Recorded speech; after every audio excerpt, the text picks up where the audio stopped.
அனைவருக்கும் வணக்கம். ஜேசிய Ranipet power living ethics என்கின்ற தலைப்பில் நாள்தோறும் சில பரிமாற்றங்களை நடத்தி கொண்டிருக்கின்றது.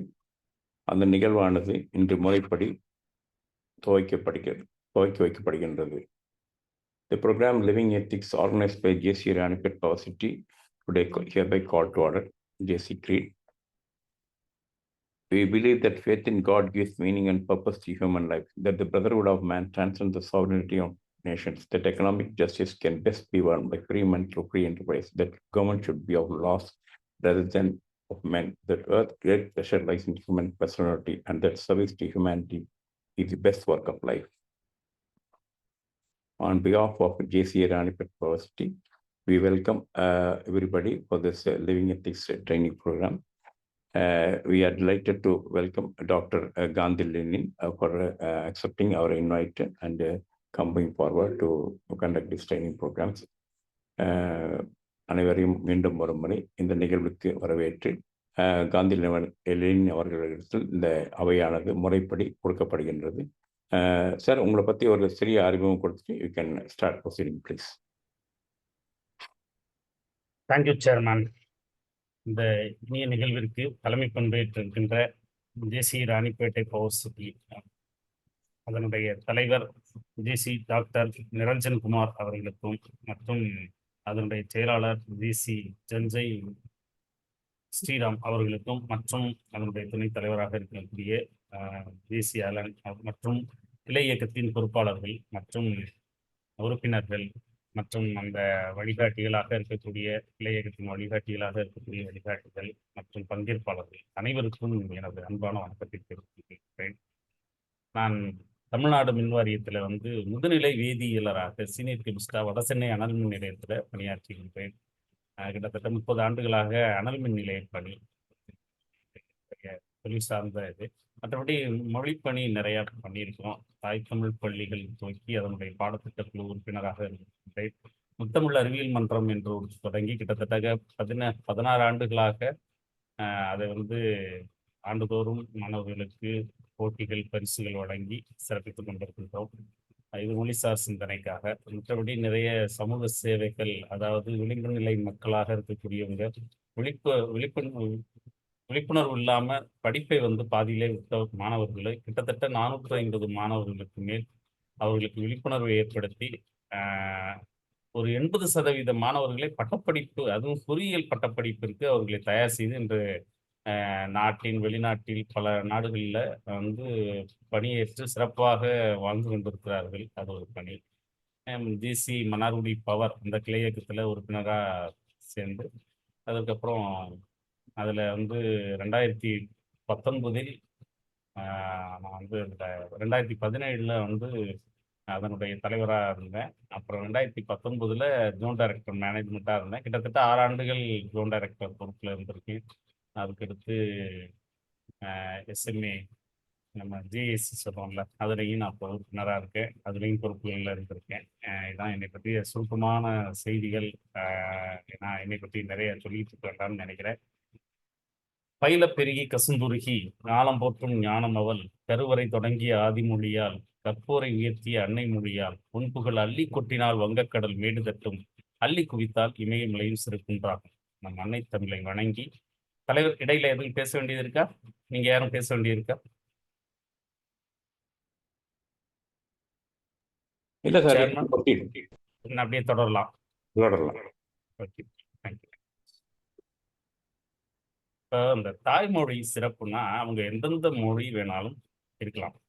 எந்த தாய்மொழியை உள்வாங்குகிறோமோ அந்த தாய்மொழியில் அனைத்து அறிவுகளையும் பெற வேண்டும். அறிவியல் சார்ந்த அறிவு, அந்த தளம் சார்ந்த அறிவு, வரலாறு சார்ந்த அறிவு மற்றும் இந்த பிறப்பை புனிதப்படுத்துகிற எல்லாவற்றிற்கும் தேவையான அறிவை அவரவர் தாய்மொழியில் பெற்றால் மட்டுமே அந்த பிறப்பு நிறைவடையும். இதுதான் அறிஞர்கள் சொல்கின்ற கூற்று. பார்த்தீங்கன்னா, எந்த ஒரு மனிதனும் தாய்மொழியில் சிந்திக்காமல் வேற ஒரு மொழியில சிந்திச்சு பேசிட முடியாது. தாய்மொழியில சிந்திச்சு வேற மொழியில வேணா பேசலாம். அதனால இன்றைக்கு நம்ம சித்திரை திருநாள், தமிழர் தமிழ் வருடப்பிறப்பு என்றெல்லாம் கொண்டாடி கொண்டிருக்கிறோம். அந்த வகையிலே நீங்கள் இந்த நிகழ்வுக்கு வந்தால் சிறப்பாக இருக்கும் என்று அருமை நண்பர் செல்வம் அவர்கள் கேட்டுக்கொண்டதன் பேரில் மொழிசார் சிந்தனையோடு நான் வந்து இது வந்து ரொம்ப என்னன்னா 32 மாவட்டங்களுக்கு சேர்ந்த கல்லூரி மாணவர்களுக்கான இலக்கிய பயிற்சி பட்டறை மதுரையில் நடந்தது. 32 மாவட்டங்கள்ல இருந்து மாணவர்கள் வருகை தந்திருந்தார்கள். அந்த நிகழ்வுல கலந்துகிட்ட ஒரு பயிற்சியாளரா கலந்துக்கிற வச்சாங்க. தமிழ்நாடு அரசு தமிழாட்சித்துறை அந்த இதுல இருந்து நமக்கு தமிழாய்வு துறையில இருந்து நமக்கு ஒரு வாய்ப்பு குடுத்தாங்க. அந்த நிகழ்வுலையும் கலந்துக்கிட்டு வந்தேன் சமீபத்துல. அதனால நான் சரி இந்த தலைப்புலயும் கொஞ்சம் பேசலாம் அப்படிங்கிறது தான் செய்தி. மற்றபடி யார் வேணும் எந்த தாய்மொழியாவும் இருக்கலாம். இப்ப இதுல பங்கேற்பாளர்கள் பல தாய்மொழியில உள்ளவங்க இருப்பாங்க. கண்டிப்பாக ஒரு ஆங்கிலத்தையும் மட்டுமே நம்பி நம்ம வாழ்ந்து விட முடியாது. அப்படியே வாழ்ந்து நம்மளுடைய தாய்மொழியை விட்டுக் கொடுக்க முடியாது. நம் தந்தையையும், தாயையும் எவ்வாறு காக்க வேண்டும் என்று நினைக்கின்றோமோ, அவரவர் அவர் தாய்மொழியை காத்தால் மட்டும் தான் இந்த பிறப்பில் நாம் வாழ்ந்தோம் என்பதற்கான ஒரு அடையாளத்தை நினைவுபடுத்த முடியும் பின்னாடி உள்ள சந்ததியர்கள். அதனால தான் வந்து ஏன் தாய்மொழி சிந்திப்பு, தாய்மொழி பற்றிய ஒரு ஆழ்ந்த நோக்கம் கொண்டவர்களாக நாம் இருக்க வேண்டும் என்பதற்கு சின்ன ஒரு இதோட சொல்றேன். இப்ப நான் ஒரு ஸ்கிரீன் ஷேர் பண்ணிக்கிறேன். உங்களுடைய அனுமதியோட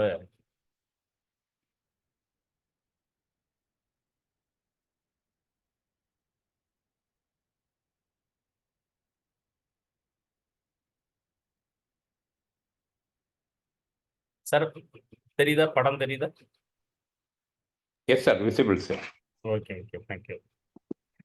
இப்ப பாருங்க, இது வந்து சிந்துச்சமொழி நாகரிகத்துல அ ஆ மக்கள் வாழ்ந்த இடம். மொஹஞ்சதாரோ, ஹரப்பா போன்ற பகுதிகள் அ இயற்கை பேரிடரால் மண்ணுக்குள் புதையுண்ட நகரமாக மீட்டெடுக்கப்பட்டு, தோண்டி எடுக்கப்பட்டு, அ சில உண்மைகளை நமக்கு சொன்னாங்க.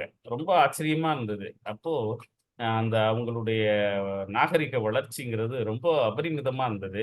அ இப்ப என்ன செய்தின்னா, இங்க இங்க உள்ள எழுத்துக்கள் சிலது தமிழ் எழுத்துக்களோடு ஒன்றிப் போகிறது அப்படிங்கிறத பத்தி ஒரு ஆய்வுக்காக கோட்டையூர் மதிவாணன் என்பவர் இங்கேருந்து அங்க பயணிக்கிறாரு. இதுக்கிடையில சில படங்கள பார்த்துக்குவோம் நம்ம. இது நம்ம டாப் வியூல இருந்து எடுத்த படம்.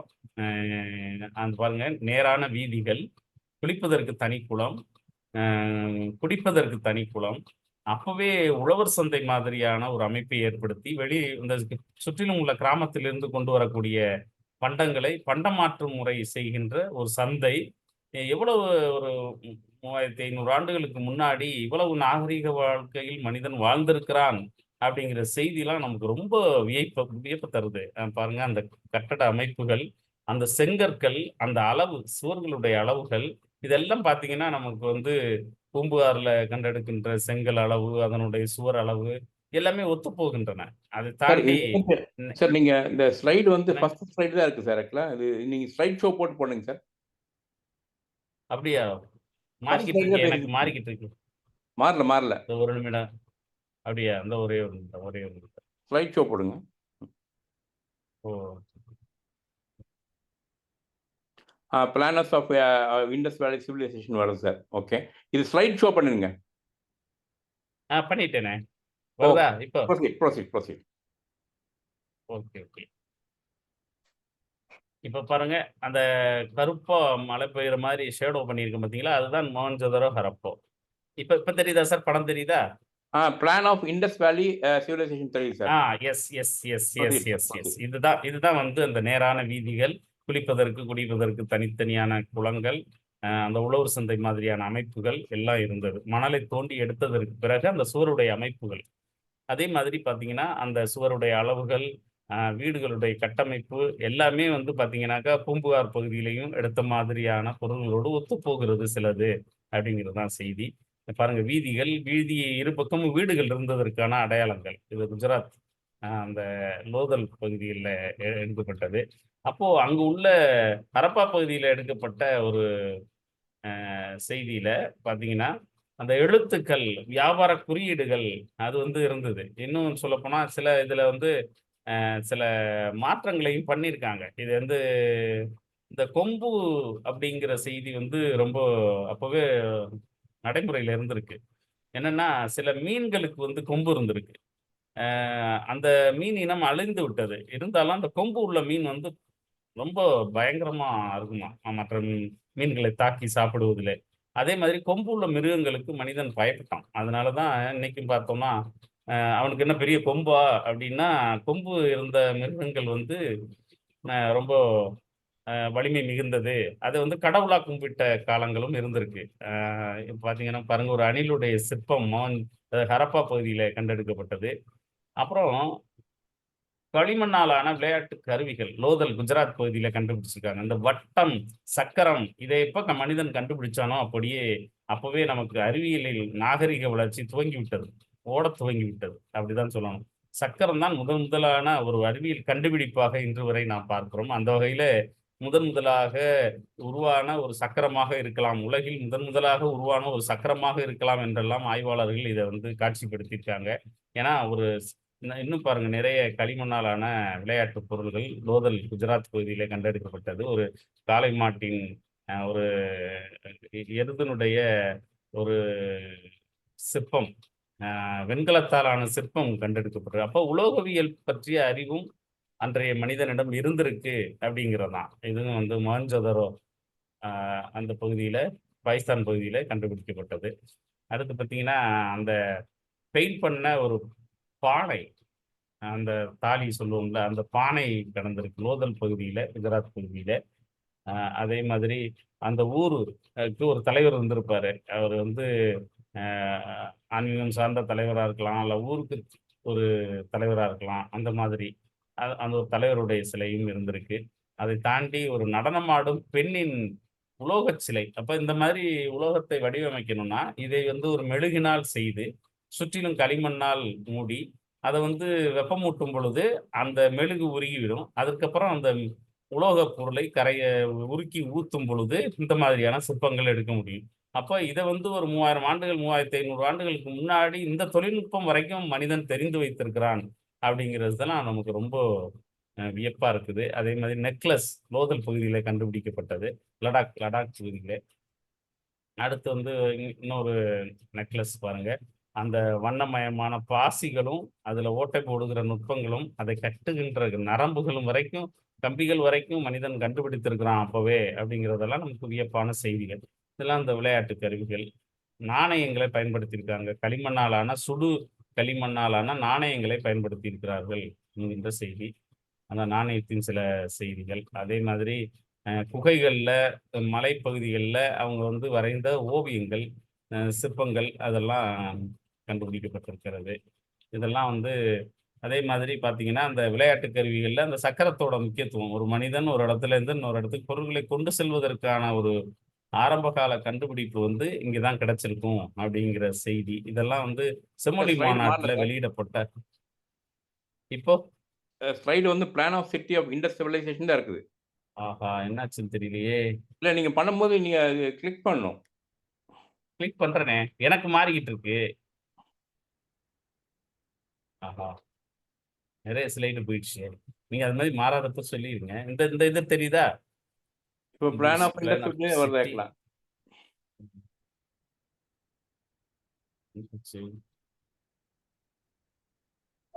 சார் நீங்க ஷேரிங் ஸ்டாப் பண்ணிட்டு திரும்ப ஆ. ஷேர் பண்ணுங்க. ஷேர் பண்ணும்போது அந்த ப்ரிவியூ நீங்க ப்ரிவியூல தான் பார்த்துட்டு இருக்கீங்க இல்லையா, அந்த ஸ்கிரீன் ஷேர் பண்ணுங்க சார். இந்த ஷேரிங் ஸ்டாப் ஓகே, ஓகே, பண்ணிடுங்க. Okay, okay. Okay, okay. திரும்ப ஷேர் பண்ணும்போது அந்த ப்ரிவியூ ம். இருக்கிற ஸ்லைடு ஷேர் பண்ணுங்க சார். Okay, okay.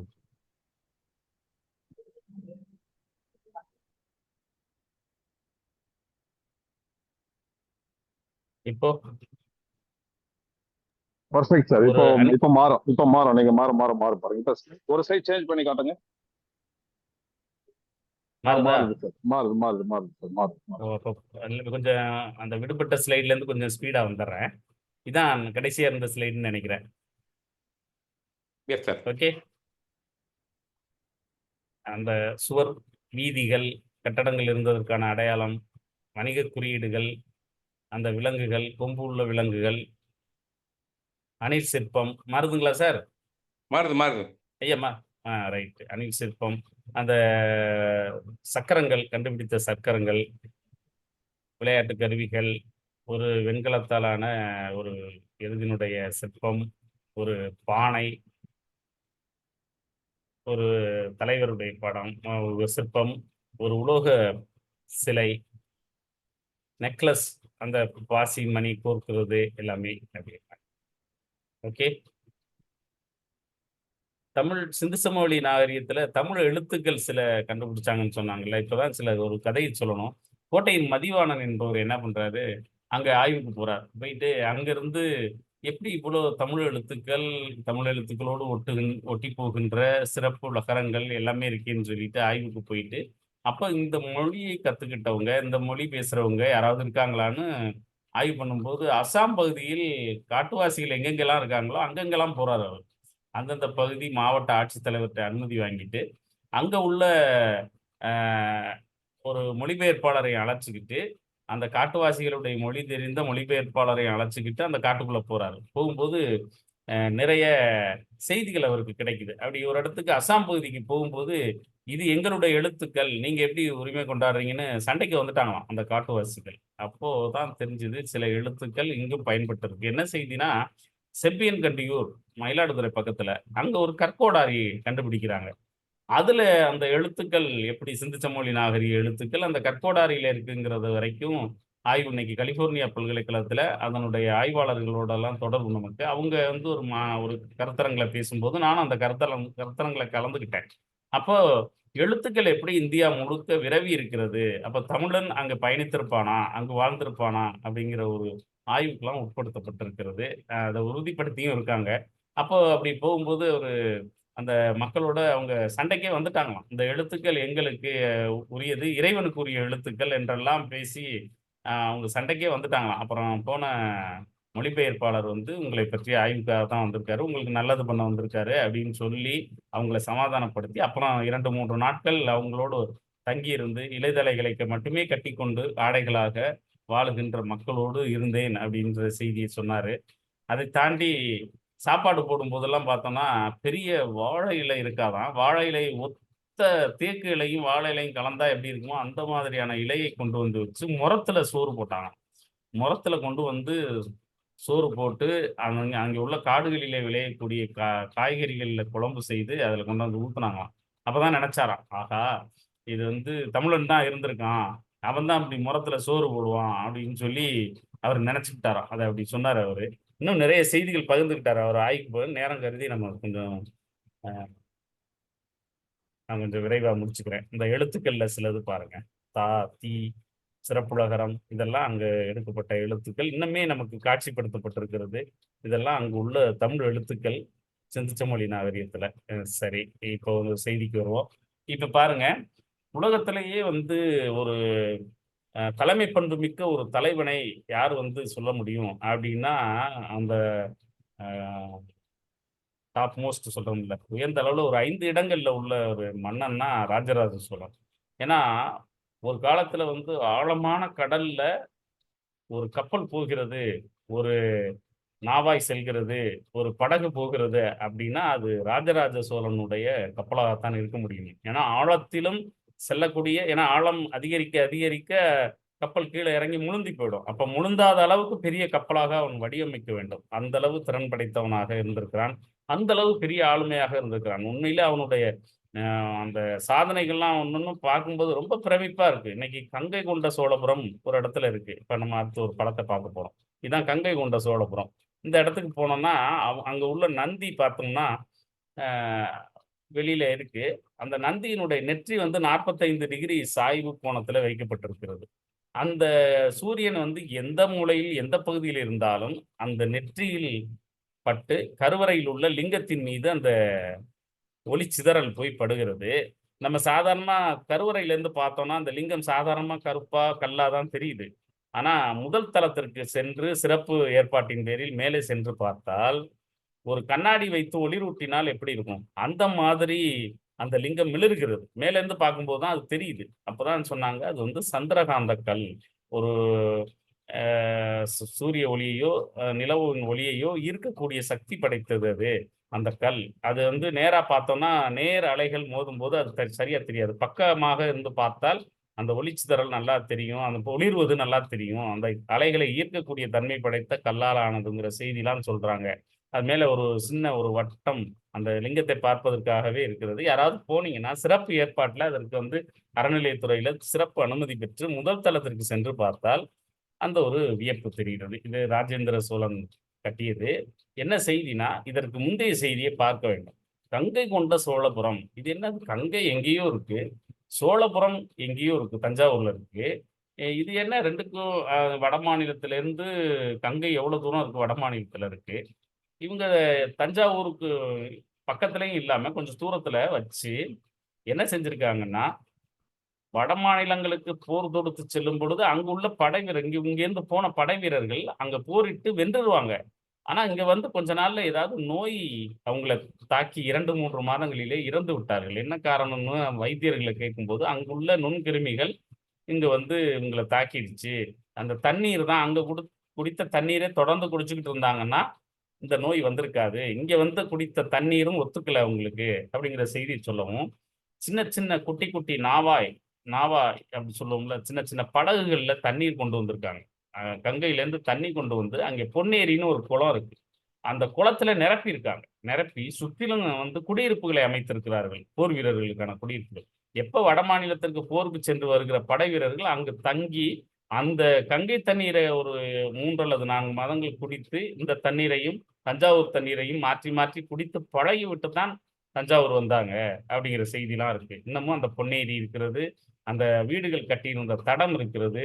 கங்கையை கொண்டு வந்து சேர்த்ததனால் கங்கை கொண்ட சோழபுரம் என்ற ஊரானது. எவ்வளவு பெரிய ஒரு செய்திகள்லாம் இருக்கு பாருங்க. அப்படி ஒரு மனிதர், ஒரு மன்னர் வந்து ஒரு அங்க வருவார். இதெல்லாம் பார்த்தீங்கன்னா 500 ஏக்கர் அளவுல உலகத்திலே மிகப்பெரிய கோவில்களை எல்லாம் வெளிநாடுகளிலே சென்று கட்டி வரக்கூடிய ஒரு ஆளுமை. அதை தாண்டி இந்தோனேசியா, பிலிப்பைன்ஸ் போன்ற பர்மா போன்ற நாடுகளெல்லாம் தன்னுடைய வணிகத்தை வெகுவாக பரப்பி மிகப்பெரிய வணிகராகவும் விளங்கியிருக்கிறார். கண்டிப்பாக தஞ்சாவூர்ல விளைகின்ற நெல்லை மட்டுமே வைத்து தஞ்சை பெரிய கோயிலை கட்டியிருக்க முடியாது. ஒரு உலகளாவிய வணிகம் செய்ததனால் தான் அந்த அவ்வளவு பெரிய கோயிலை கட்ட முடிந்தது என்கின்ற செய்திகள்லாம் நிறைய புத்தகங்களை படிக்கும்போது நாம் அறிந்து கொள்கின்றோம். ஏன்னா, நான் தமிழனுக்கு உள்ள ஒரு சிறப்புகளிலே இதெல்லாம் நான் சொல்லியாக வேண்டும் என்பதற்காக.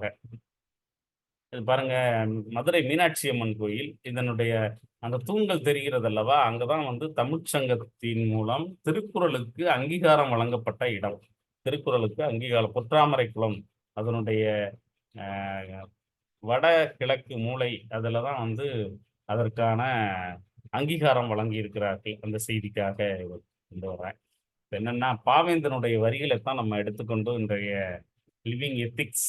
ஏன்னா, நம்ம வாழுகின்றதற்கு ஒரு நீதி, நெறிமுறை வேண்டும். அதுல வந்து மொழி முக்கியத்துவம் வாய்ந்தது. அதனால தான் நான் அந்த தலைப்பை குடுத்தேன்.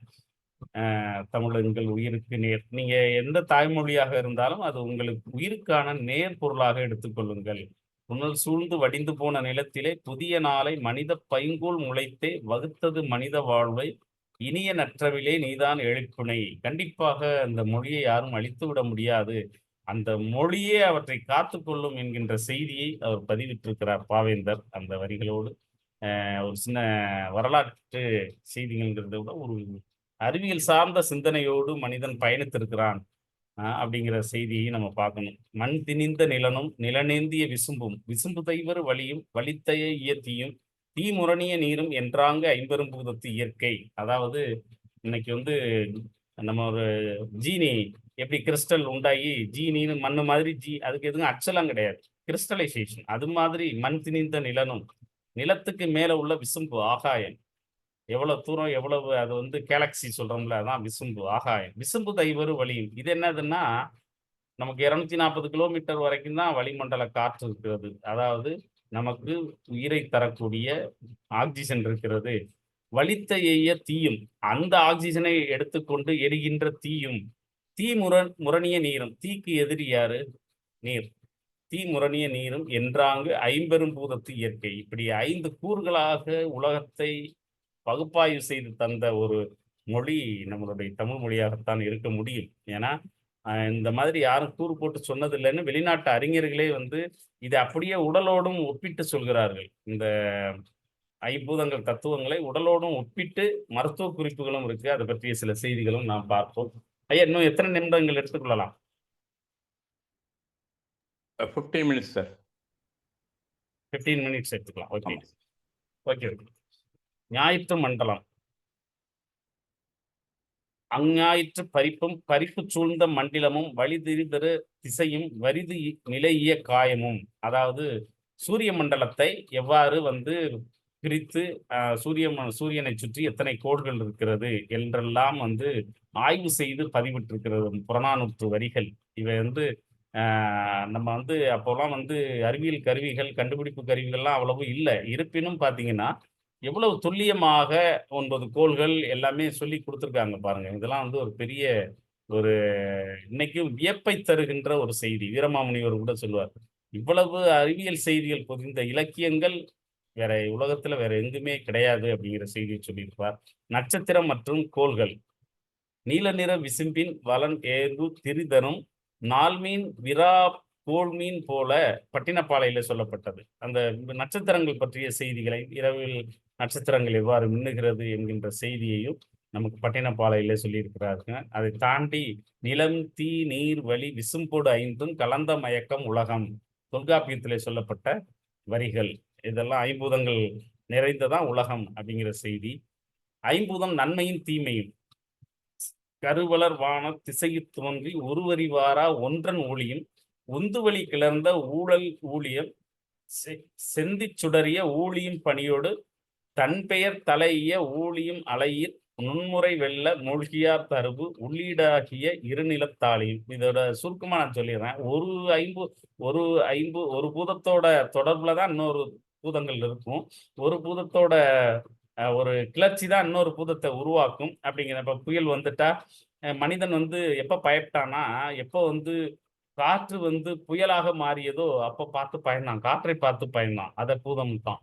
எப்போ வந்து காற்றில் மரங்கள் ஒன்றோடொன்று உராய்ந்து தீப்பிழம்பாக கிளம்பியதோ தீயை பார்த்து பயந்தான், தீ பூதமாகியது. இப்படி ஒன்றொருக்கு நிலநடுக்கம் வந்த பொழுது நிலத்தை பார்த்து பயந்தான். இப்படி இடி மின்னல் தாக்கும் போது வானத்தை பார்த்து பயந்தான். இப்படித்தான் ஐம்பூதங்களையும் கடவுளாக கும்பிட்டான். என்றைக்கு மனிதன் பயப்பட்டானோ அன்றைக்கு கடவுள் தோன்றியது. அதற்கு இந்த ஐம்பூதங்களும் அடிப்படையாக அமைந்தது என்கின்ற செய்தி தான்.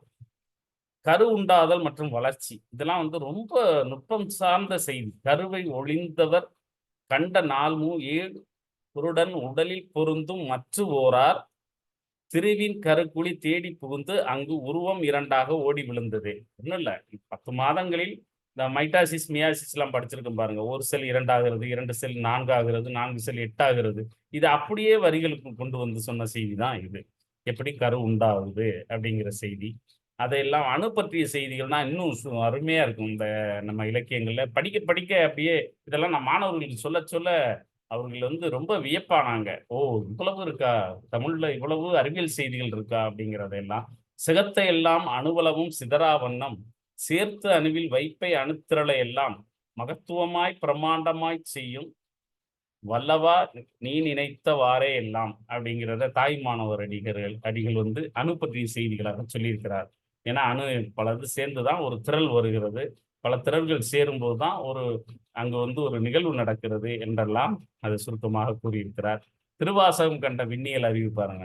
அண்டப்பகுதியின் உண்டை பிறக்கம் அளப்பெரும் தன்மை வளப்பெரும் காட்சி ஒன்றனுக்கொன்று நின்றொழில் பகரின் 100 கோடியில் மேற்படு விரிந்தன. இதெல்லாம் நான் வந்து எப்படின்னாக்க அதாவது எடுத்துக்காட்டுகளோடவும் அது செய்து காட்டலோடு நான் இதெல்லாம் அவங்களுக்கு செஞ்சு காட்டுவேன் இந்த மாதிரிலாம். ஏன்னா இன்றைக்கு 9 கோள்களும் ஒரு கோள்களில் உள்ள உலோகத்தன்மை இன்னொரு கோள்ல இல்லை. இருந்ததுன்னா ரெண்டும் மோதிக்க ஆரம்பிச்சு. அப்ப பாத்தீங்கன்னா ஒன்றுக்கு நின்றலில் பகரின் அதான் முக்கியம்.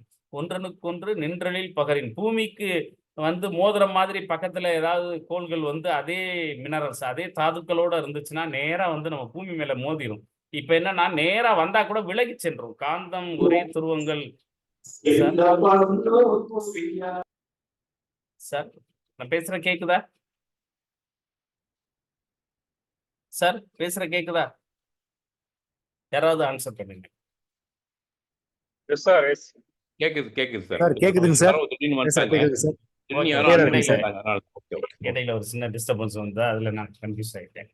சரி, இப்ப பார்த்தோம்னா அப்ப பாருங்க, காந்தத்தின் ஒரே துருவங்கள் ஒன்றை ஒன்று விளக்குகிறது. அதுவும் அப்போ என்ன ஆகுதுன்னா பக்கத்துல உள்ள கோள்களுடைய உலோக துகள்கள் வேறு வேறு தன்மை இருக்கிறதுனாலதான் அது ஒன்றை ஒன்று விளக்கி கொள்கிறது.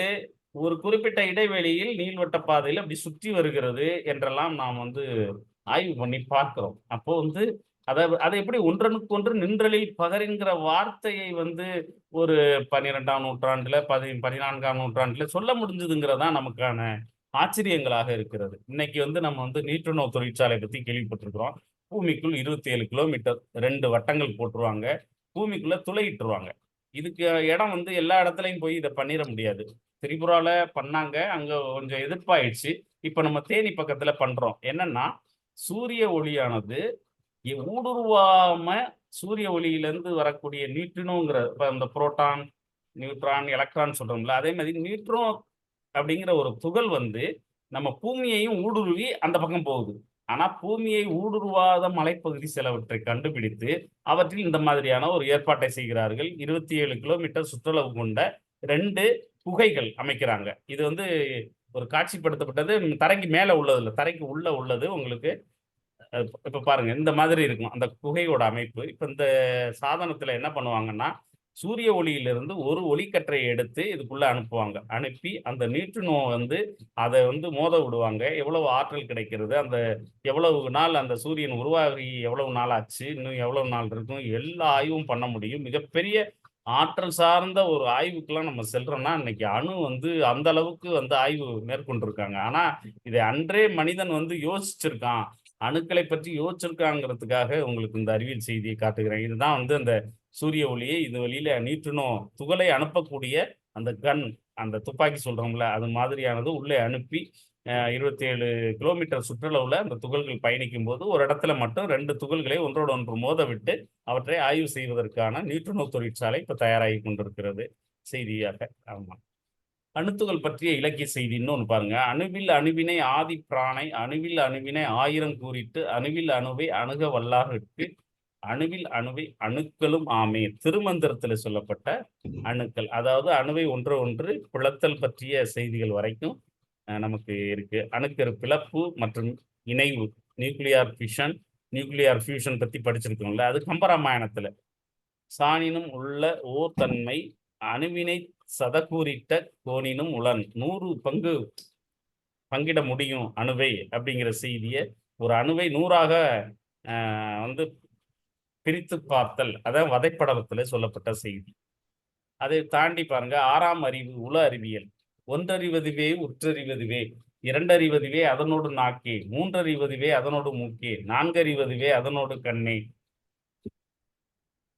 ஐந்தறிவதுவே அவற்றோடு செவியே, ஆறறிவதுவே அவற்றோடு மனனே. இது வந்து இன்னமும் இந்த வரிகளும் எந்த இலக்கியத்திலும் எந்த உலக இலக்கியங்களிலும் சொல்லப்படாத ஒன்று. அந்த உயிரை வந்து வரிசைப்படுத்துவது. ஓரறிவு உடையதுன்னா அது உற்றறிவதுவே அப்சர்வேஷனோட இருக்கும். இரண்டறிவதுவே அதனோடும் நாக்கே டேஸ்ட் பார்க்கும். மூன்றறிவதுவே அதனோடு மூக்கே நுகரும் நுகரும் தன்மை உடையதா மாறும். நான்கறிவதுவே அதனோடு கண்ணே அப்புறம் தான் கண்ணே வருது. 4வது அறிவா தான் கண் வருகிறது. பார்க்கும் திறனுக்கு வருகிறது. ஐந்தறிவதுவே அவற்றோடு செவியே, ஆறறிவதுவே அவற்றோடு மனனே. இந்த ஒன்றறிவதுவே உற்றறிவதுவேங்கிறது என்னன்னா, நீங்க இந்த டிஸ்கவரி சேனல்லாம் பார்த்தீங்கன்னா தெரியும். ஒரு செடி இப்படி வளர்ந்துகிட்டு வேகமா படத்தை பிடிச்சிட்டு இப்படி போவாங்க. அது போய் எங்கேயாவது மோதிட்டு அப்புறம் அப்படி பின்னாடி வந்து அடுத்த பக்கம் போகும். அத பார்க்கலாம். இதுதான் வந்து இந்த உற்றறிவதுவேங்கிறது. ஆ ஆ ஏன்னா அதுக்கு வந்து ஓரறிவு தான் இருக்கும். இதுதான் இது இப்படி வரிசைப்படுத்தியிருக்காங்க பாருங்க. உயிர்களை வரிசைப்படுத்தியிருக்காங்க. அது பின்னாடி ஒரு ஓரறிவுங்கிறது மரம், புல். இது 2ம் ஓரறிவு உடைய தாவர உயிரிகள். அகம் தாளனவே மரம், புறம் தாளனவே புல். தாள் அப்படின்னா வைரம்னு அர்த்தம். இன்னைக்கு ஒரு மரத்த வெட்டணும்னா உள்ள பார்த்தீங்கன்னா கருப்பா ஒரு ரிங் இருக்கும். அதான் வைரம் பாய்ந்த மரம் அப்படிம்பாங்க. அப்போ தாள் அப்படின்னா வைரம். இன்னைக்கு அதுலேருந்து வந்ததுதான் நமக்கு பேப்பர். அப்போ மரத்தை கூழாக்கி பேப்பர் தயார் பண்ணியிருக்காங்க. நம்ம இன்னைக்கு ஒரு தாள் குடுங்க. ஒரு காலத்துல சொன்னோம்ல, இப்பல்லாம் மாறிடுச்சு பேப்பர்ன்னு. தாள் 2 தாள் குடு, 3 தாள் குடு, அடிஷனலா தாள் குடுங்க, கூடுதலா தாள் குடுங்கன்னு கேட்டோம். தாள்ன்னு கேள்விப்பட்டிருக்கோம்ல ஓரளவு? தாள் கேள்விப்பட்டிருக்கோமா? தாள் கேள்விப்பட்டிருக்கோமா? அகம் தாளனவே மரம். அதாவது உட்பகுதி வைரமாக இருந்தால் அது மரம். புறம் தாளனவே புல். அதாவது உள்பகுதி வந்து பித்தாவோ, பஞ்சாவோ இருக்கும். ஆனா புறப்பகுதி வந்து பார்த்தீங்கன்னாக்க வைரமா இருக்கும். அப்ப புறம் தாளனவே புல். இது எடுத்துக்காட்டுக்கு இந்த பிரம்பு, மூங்கில் இதெல்லாம் பார்த்தீங்கன்னா, புறம் தாளனவே புறப்பகுதி வைரமாக இருக்கும். உட்பகுதி வெற்றிடமாக இருக்கும். இதுக்கெல்லாம் இலக்கணம் வகுத்திருக்காங்க பாருங்க. அறிவு வகைப்பாடுல. ஈரறிவு உடையது நத்தை, மூவறிவு உடையது எறும்பு, நான்கறிவு உடையது நண்டு, தும்பி, ஐந்தறிவு உடையது விலங்கு, பறவை, ஆறறிவு கொண்டவன் தான் மனிதன் என்றெல்லாம் தொல்காப்பியத்திலே அறிவின் வகைப்பாடாக கூறப்பட்டிருக்கிறது. இதெல்லாம் நமக்கு அறிந்து கொள்ள வேண்டிய செய்திகள். திருக்குறளில் அறிவியல் தீயன தீயளவன்றித் தெரியான் பெரிதுண்ணின் நோயளவென்றிப் படும் மருந்தென வேண்டாவாம் யாக்கைக்கு அருந்தியது அற்றது போற்றி உணின். இதெல்லாம் மிகப்பெரிய பார்வை. இன்னைக்கு தீயளவன்றி இன்னைக்கு கலோரி இவ்வளவு கலோரி இருக்கு. இந்த உணவுல இவ்வளவு கலோரி இருக்கு. 100 கிராம்ல ஒரு 35 கலோரி இருக்கு பேரிச்சம்பழத்துல அப்படின்றதெல்லாம் அப்பவே அந்த தீயளவின்றி அப்போ மனிதன் சாப்பிடும் பொழுது அதற்கான எரிபொருள், அதற்கான வெப்ப ஆற்றலை தரக்கூடிய அதனுடைய தன்மையை பற்றியும் வள்ளுவர் யோசிச்சிருக்காரு. அதே மாதிரி என்ன சாப்பிடணுங்கிறத தெரிஞ்சு சாப்பிட்டோம்னா நோய் வராதுங்கிறதுக்கு 2வது குறள்லையும் இதெல்லாம் ரொம்ப நுட்பமான அறிவியல் பார்வைகள். அப்புறம் கொஞ்சம் உணவு பற்றி பார்ப்போம். அவல் நம்ம சாப்பிடுறோம். அதெல்லாம் இந்த அகத்தியர் எப்படி அத வகைப்படுத்தியிருக்காருன்னு பாருங்க. பால் நெய் சேர்த்துணின் பலமாந்ததி கன்மாந்தம் தான் எய்து மோரயர்வு தாகமெறி வேனிற்கு மப்புளியும் மஞ்சுங்கால் ஆகு பிறையொழியு மப்புளியும் பிச்சிலவலில் அப்படின்னு இது மரபு சார்ந்த வரிகளில் எழுதின்றதுனால அது அப்படியே அதனுடைய விளக்கத்தை மட்டும் கீழே பாருங்க. அவளில் பாலும் நெய்யும் சேர்த்துண்டால் உடலுக்கு வலிமை உண்டாகும். அதை தயிரில் கலந்து உண்டால் மாந்தம் உண்டாகும். மோரில் சேர்த்துண்டால் அயர்வு உண்டாகும். நீர் வேட்கை விலகும். நீரில் வேக வைத்து உண்டால் மிக்க வாயு, அதாவது கேஸ்ட்ரிக் ட்ரபிள் வருங்கிறாங்க. புளி சேர்த்து உண்டால் பித்த நோய் நீங்கும். இவ்வளவு அவல்ல நிறைய செய்திகள் இருக்கிறது அப்படிங்கிறத வரிசைப்படுத்தியிருக்காங்க. இதெல்லாம் ஒரு அறிவியல் பார்வை தான். இன்னைக்கும் இயற்கை சார்ந்த உணவுகளை சாப்பிடணும்னு நினைக்கிறவங்க அவல் சேர்த்து சாப்பிட்றாங்கன்னா அதுல இவ்வளவு நன்மைகள் இருக்கு அப்படிங்கிறதுனால தான் அவங்க இவ்வளவு செய்திகளையும் உள்வாங்கி அவர் பயன்படுத்துறாங்க. பொரியில கூட அவ்வளவு நிறைய நன்மைகள் இருக்கிறது. நெல்லை பொரித்து உமி போக்கி எடுத்து கஞ்சி காய்ச்சி நோயாளிக்கு கொடுக்கலாம். முக்கியமாக வயிற்று நோய், வெள்ளை நீர் சுருக்கு, சுரம் முதலிய நோய்களுக்கு வன்மை தரும். நீர் வேட்கை, வாமனம், மாந்தம், பெருவயிற்று கழிச்சல், சுவையின்மை முதலிய நோய்களுக்கும் மூர்ச்சையும் நீக்கும். இந்த மாதிரி இவ்வளவு நோய்கள் போக்கக்கூடியதான் இந்த அவல் பொரி. எதுக்கு இந்த 2ஐயும் எடுத்துக்கிட்டேன்னா, என்கிட்ட நூற்றுக்கணக்கான பொருள்களுக்கு இந்த மாதிரி விளக்கங்கள் இருக்கு. நான் இந்த 2ஐயும் எடுத்துக்கிட்டேன்னா மக்கள் ஒரு மாதிரி விரதம்லாம் இருந்துட்டு கோயில்களுக்கெல்லாம் போனாங்கன்னா இது பிரசாதமா கொடுப்பாங்க. கொடுக்கும்போது என்னையாது அவல் பொரி கடலைன்னு கொடுத்துக்கிட்டு இருக்காங்களேன்னு யோசிப்பாங்க. எவ்வளவு ஆய்வு பண்ணி அதெல்லாம் ஒரு பிரசாதமா முடிவுக்கு கொண்டு வந்திருக்காங்கன்னு பாருங்க. கொழுக்கட்டை அல்லது மோதகம், அரிசி மாவினால் செய்யப்படும் மோதகம் அல்லது கொழுக்கட்டை வலிப்பெருக்கையும் மாந்தத்தையும் ஐயப்பெருக்கையும் உண்டாக்கும். அதிரசம் அல்லது மாவிளக்கு பாருங்க, அதிரசத்தினால் ஐயமும் தீயும் மிகும். உடலை ஓம்புவதற்கான சுத்தவாதம் கழித்து உண்டாக்கும். நீங்க பாத்தீங்கன்னா மாவிளக்குலாம் ஒரு லிமிட் தாண்டி சாப்பிட்டீங்கன்னு வச்சுங்களேன், அது டிசென்ட்ரி ஆயிடும். அது ஒரு மிகப்பெரிய ஒரு கருவி ஆயிடுச்சு. டிசென்ட்ரி பேதிக்கு மருந்தாயிடும். அப்ப அது எவ்வளவு பெரிய கெமிக்கல் வெப்பன்ஸ் பாருங்க. அதனாலதான் கோவில்களுக்கு மாவிளக்கு ஒரு 6 மாதத்துக்கு ஒரு தடவை, வருடத்துக்கு ஒரு முறை போட்டு அங்க இருக்கவங்களுக்கு எல்லாம் ஒரு உருண்டை கொடுப்பாங்க. அது என்னன்னா ஒரு வருடத்தில் தேங்கி இருக்கின்ற வயிற்று கழிவுகளை நீக்கக்கூடிய தன்மை படைத்தது. சிக்கிய மயிரும் வெளியேறும்னு இருக்கு. அப்போ உள்ள ஏதாவது தலைமுடி உள்ள வயிற்றுக்குள்ள இருந்தா கூட அவற்றை கூட வெளியேற்றுகின்ற தன்மை இந்த மாவிளக்கு. அரிசியும் வெல்லம் சேர்ந்து விட்டால் அவ்வளவு பெரிய ஒரு நுட்பமான ஒரு மருந்து நமக்கு. இதெல்லாம் எவ்வளவு ஆய்வு பண்ணி இதெல்லாம் கண்டுபிடிச்சு போட்டிருக்காங்க பாருங்க. அறுவை சிகிச்சை பற்றி செய்திகளும் குலசேகர ஆழ்வார் 4000 வியப்பிரபந்தத்துல சொல்லியிருக்கார். வாளால் அறுத்து சுடினும் மருத்துவன்பால் மாளாத காதல் நோயாளன் போல். ரொம்ப அவங்கள அந்த ஈடுபாட்டோடு அந்த அறுவை சிகிச்சைகள்லாம் செஞ்சிருக்காங்க அப்படிங்கிறது தான். அறுத்தலின், குறைத்தலின், தொகுத்தலின், விரித்தலின் தொல்காப்பியத்திலே சொல்லப்பட்ட வரிகள். அதாவது நோயின் வீரியத்தை குறைத்தல், எப்படி என்று பகுத்து பார்த்தல் எல்லாமே அதற்கான வரிகள் தொல்காப்பியத்தில் இருக்கு. உறுப்புதான அறிவியல் பற்றிய செய்திகள் இருக்கிறது. அதே மாதிரி கருவி இட்டாற்றுவார் புண் வைத்து மூடார் பொதிந்து. சில குமரகுருபரர் நீதிநெறி விளக்கத்துல இருக்கு. நெய்க்கிளி வைக்கப்பட்டார் நெய்ப்பதல் கிடத்தப்பட்டார் புக்குழியே. இதை வந்து சுருக்கமா சொல்லிடுறேன். இந்த பகுதியில் எங்கேயாவது பார்த்தீங்கன்னா புறங்கையில சில பேருக்கு வட்டமா வந்து ரவுண்டா வட்டமா வந்து தழும்பு இருக்கும். அதாவது கிட்டத்தட்ட ஒரு 50 ஆண்டுகளுக்கு முன்னாடிலாம் அந்த மஞ்சள் காமாலை நோய் மற்ற நோய்கள் அடிக்கடி இந்த அக்கிள்ல வந்து கட்டி வரும், புறப்பாடும்பாங்க. அதே மாதிரி கால் அக்கிள்லையும் அந்த கவட்டி சொல்றோம்ல, அங்கேயும் வந்து பெரிய பெரிய கட்டிகள் வரும், சீல் வைக்கும். இப்ப அந்த நோய்களே நம்ம கண்ணால பார்க்க முடியறதில்ல. ஏன்னா நம்ம போடுகின்ற தடுப்பூசிகள் அவற்றை வந்து தடுத்து விடுகிறது.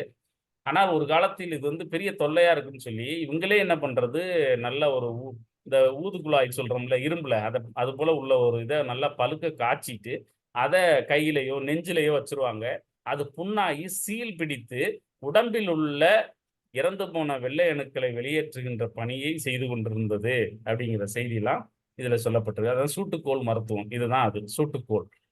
சூட்டுக்கோளை வைத்து நிறைய சித்தர்களும் ஞானிகளும் வந்து புகழ்பெற்றவங்களாம் இருக்காங்க. சூட்டுக்கோள் ராமசாமின்ட்டு மன்னார்குடி பகுதிகளில் இப்படி நிறைய அந்த சூட்டுக்கோள் மருத்துவம் பற்றியும் ஏற்கனவே நம்ம இலக்கியங்கள்ல இருக்கு. சித்த மருத்துவத்தில் அறுவை சிகிச்சை கருவிகள் இவ்வளவு கருவிகளின் பெயரே இருக்கிறது.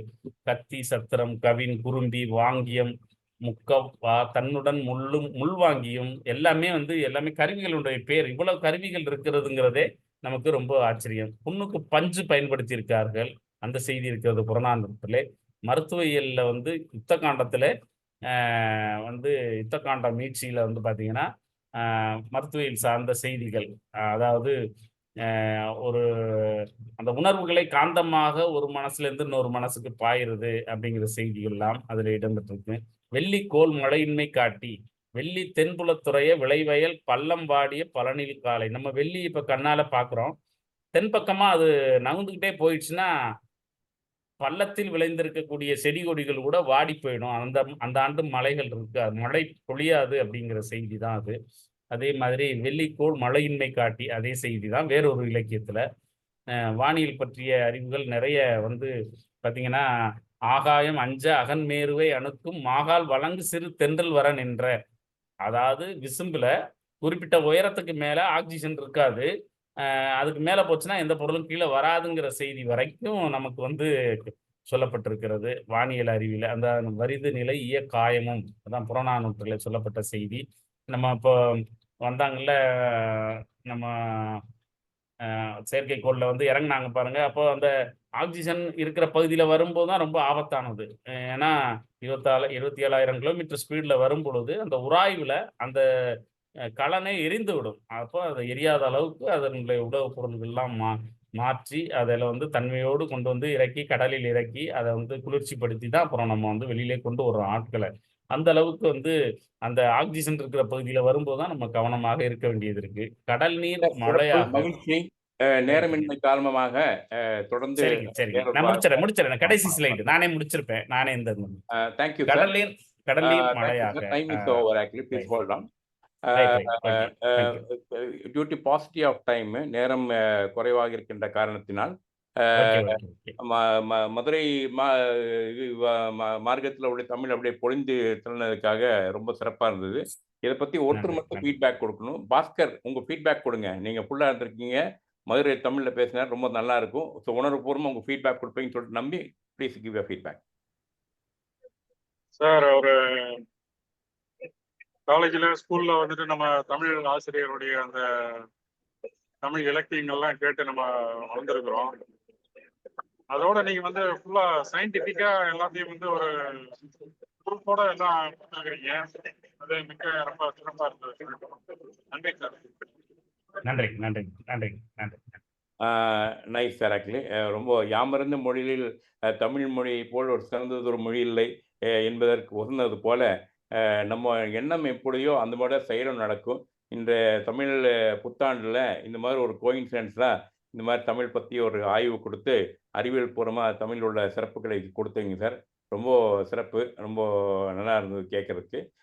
ஐ will organise through different forum ஒரு bigger audience. I will give you for 3 hours sir. ஆக்சுவலாக ரொம்ப சிறப்பு இருந்தது. ஆக்சுவலாக ஒரு ரிசர்ச் பேப்பர் மாதிரி பண்ணியிருக்கீங்க. ஆக்சுவலாக I have a doubt whether you are working in north Chennai as an engineer or ஃபுல்லாக தமிழ்லேயே இருக்கீங்களான்னு சொல்லிட்டு அந்த அளவுக்கு ரொம்ப சிறப்பாக இருந்தது சார். கேட்கறதுக்கு ரொம்ப இதாக இருந்தது.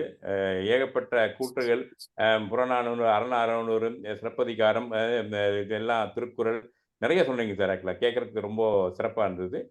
நேரம் இல்லாத காரணத்தினால் நிகழ்ச்சியை கொஞ்சம் முறைப்படி நாம் ஒத்திவைக்கிற கட்டாயத்தில் இருக்கின்றோம். இந்த நிகழ்ச்சியில் கலந்து கொண்ட அனைவருக்கும் சிறப்பாக தமிழை பற்றி ஒரு அறிவியல் பூர்வமாக நமக்கு விளக்கம் கொடுத்த லெனின் அவர்களை பாராட்டுவதோடு இந்த நிகழ்ச்சி எல்லோருக்கும் நன்றி கூறி விடைபெற்றுக் கொள்கின்றோம். JCA Ranipet Power City living at this program every day hereby adjourned. Next day same time 8:15 9 மணி வரைக்கும் எல்லாரும் இந்த நிகழ்ச்சிக்கு ஹூக்கப் பண்ணிக்கணும்னு சொல்லிட்டு வேண்டி விரும்பி கேட்டுக்கொள்கிறேன். நன்றி, வணக்கம் சார். நம்பர் கொஞ்சம் ஷேர் பண்ணுங்க சார். நான் வாங்கி அனுப்புறேன். கொஞ்சம் குரூப்ல போடுங்க சார். ஓகே.